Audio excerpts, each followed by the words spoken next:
तो without wasting time आज की वीडियो शुरू करते हैं। तो आज हम इस वीडियो में बर्जर पेंट्स के ऊपर बात करने वाले हैं क्योंकि इस स्टॉक में काफ़ी शानदार बाइंग अपॉर्चुनिटी बन रही है। ऐसा क्यों? देखिए, क्योंकि ये स्टॉक अपने साइकोलॉजिकल सपोर्ट जोन के आसपास आ गया है जो कि सिंपली है लेवल 600 का।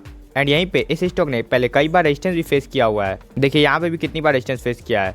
तो यहाँ से ये इस स्टॉक का काफ़ी क्रूशियल सपोर्ट हो जाएगा। अगर ये सपोर्ट टूटता है तो फिर ये स्टॉक 550 पे आ सकता है, लेकिन जिसकी संभावना इस समय काफ़ी कम लग रही है क्योंकि ये स्टॉक पहले से ही टॉप से देखिए इतना लंबा डिस्काउंट है।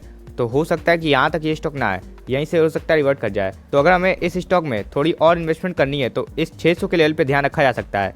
इस स्टॉक का एक 622 के आसपास सपोर्ट जोन था जिसको इस स्टॉक ने पिछले कुछ समय में नीचे की तरफ काट दिया है। तो इसीलिए अब इस स्टॉक का नेक्स्ट सपोर्ट जोन 600 के आसपास आ रहा है। एंड आप देख भी रहे हैं कि ये स्टॉक इस समय 605 के आसपास ट्रेड कर रहा है। यानी कि आप क्या देख रहे हैं कि ये स्टॉक अपने एकदम सपोर्ट जोन के आसपास आ चुका है। तो जो लोग मार्केट को ज़्यादा टाइम नहीं करना चाहते हैं एंड ऐसी कंपनी ढूंढना चाहते हैं जिसमें अभी भी अपने टॉप से काफ़ी अच्छा डिस्काउंट हो एंड जो मार्केट लीडर कंपनी भी हो, क्योंकि ये company basically second largest paid company है इंडिया में, तो वो इस कंपनी में इन्वेस्टमेंट करने आए सोच सकते हैं क्योंकि ये कंपनी सालों साल कंसिस्टेंटली आपके पैसों को बढ़ाती जाएगी एंड आपकी वेल्थ साइलेंटली क्रिएट होती जाएगी। एंड जिन लोग इस प्राइस से खुश नहीं है तो वो लोग 550 के प्राइस का ध्यान रख सकते हैं। अगर मान लीजिए आपने करंट मार्केट प्राइस पे थोड़ी मोड़ी इन्वेस्टमेंट पहले कर दी है तो आप 550 के लेवल का वेट करिए। अगर ये लेवल मिल जाता है थोड़ी और इन्वेस्टमेंट करने वाले सोचिएगा।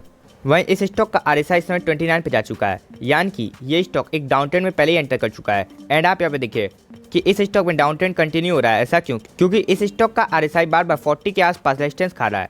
ऐसा तब होता है जब कोई स्टॉक डाउन ट्रेंड में हो एंड वो डाउन ट्रेंड कंटिन्यू होने वाला हो। तो जो लोग बर्जर पेंट्स में पहले से इन्वेस्टेड है उन लोग के लिए तो काफ़ी खराब बात है, लेकिन जो लोग इन्वेस्ट करना चाहते हैं उन लोगों के लिए काफ़ी अच्छी बात है क्योंकि ये स्टॉक डाउन ट्रेंड में जा चुका है।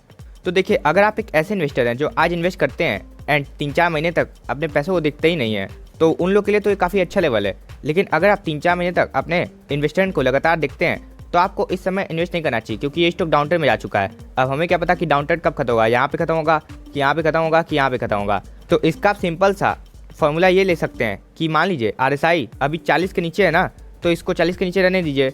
जब इस स्टॉक का RSI 40 के ऊपर एक बार जाए तब आप इस स्टॉक में इन्वेस्टमेंट करना शुरू कर सकते हैं क्योंकि तब आपको एक कंफर्मेशन मिल जाएगी कि ये स्टॉक कम से कम साइडवेज ट्रेंड में आ गया है। हो सकता है कि तब आपको यहाँ से थोड़ा महंगा लेना पड़े, लेकिन कम से कम आपको कंफर्मेशन तो मिल जाएगी कि ये स्टॉक इस समय डाउन ट्रेंड में नहीं है।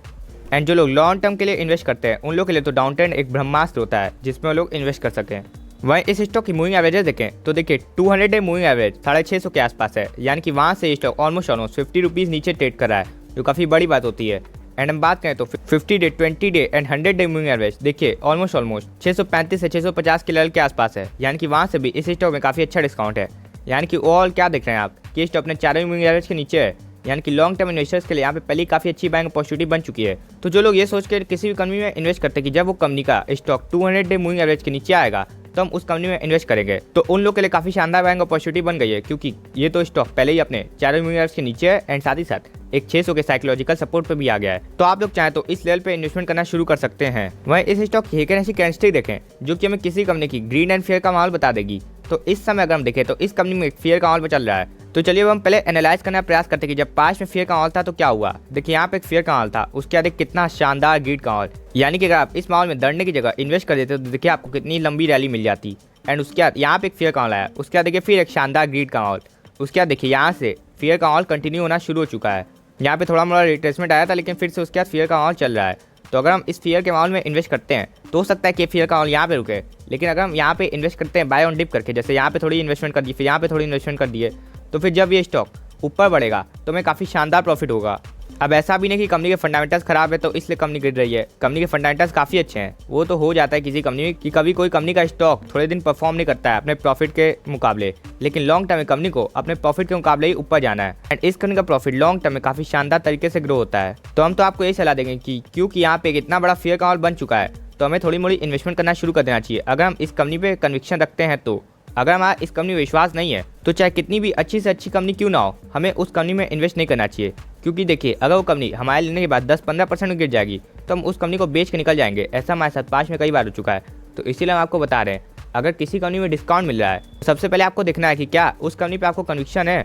अगर ऐसा है तब आप उस कंपनी को और एनालाइज कीजिए। अगर आपको लगता है कि हाँ वो फंडामेंटली साउंड कंपनी है तब आप उस कंपनी में इन्वेस्ट कीजिए। अगर ऐसे ही किसी कंपनी में डिस्काउंट मिल रहा है एंड आप उस कंपनी में इन्वेस्ट कर देते हैं एंड आपका कन्विक्शन ही नहीं है तो आप उस कंपनी में भी लॉस लेके ही बाहर आएंगे। ये मेरा एक्सपीरियंस है। तो इसीलिए कन्विक्शन बैठाना सबसे ज़रूरी है। एंड अगर आपका इस कंपनी में कन्विक्शन है तो आप इस कंपनी की अपने पोर्टफोलियो में मैक्सिमम एलोकेशन 6 to 7% की दे सकते हैं क्योंकि ये काफ़ी स्ट्रॉन्ग फंडामेंटल्स वाली कंपनी है। एंड अगर आप अपना पोर्टफोलियो फ्री ऑफ कॉस्ट इसी चैनल पर रिव्यू करना चाहते हैं तो डिस्क्रिप्शन एंड कमेंट में दी गई जीमेल आईडी पे हमें अपना पोर्टफोलियो भेज सकते हैं। हम आपका पोर्टफोलियो फ्री ऑफ कॉस्ट इसी चैनल पर रिव्यू कर देंगे एंड हम आपकी सिक्योरिटी का भी पूरा ध्यान रखेंगे। एंड अगर आपको वीडियो सच में इन्फॉर्मेटिव वीडियो नहीं लगा तो आप हमारे चैनल को सब्सक्राइब मत कीजिएगा, लेकिन अगर आपको वीडियो इन्फॉर्मेटिव वीडियो लगा, ऐसा लगा कि हमने आपके जीवन में कुछ वैल्यू ऐड की, तो आप हमारे चैनल को सब्सक्राइब कर सकते हैं। तो मिलते हैं नेक्स्ट वीडियो में, तब तक ले दिस इज साइनिंग ऑफ।